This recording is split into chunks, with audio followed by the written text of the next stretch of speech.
As Austria, we work very closely with the government of Uganda, in particular with the institutions of the justice, law and water sector of the Access to Justice sub-program of the government of Uganda. What we are doing is trying to implement a survivor-centered approach when it comes to dealing with cases of gender-based violence in the justice system.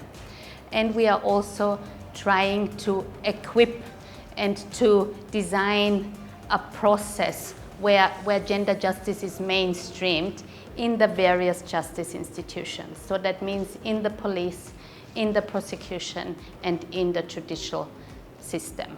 In practice and in a nutshell, that means that survivors are treated with dignity and respect wherever they go. They are being listened to, they have a chance to make their own decisions.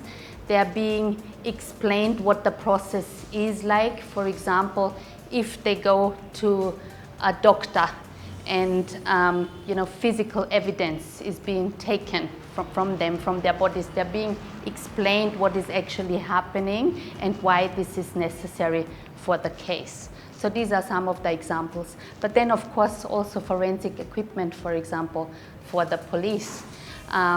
Also additional court sessions for the criminal justice system so that more cases can be heard. You might know that time is a very important factor in accessing justice, and the more so for victims of gender-based violence. And therefore we are funding additional court sessions. And so far, since the beginning of our interventions, we have, together with all stakeholders, cleared more than 2,000 SGBV cases in the justice system.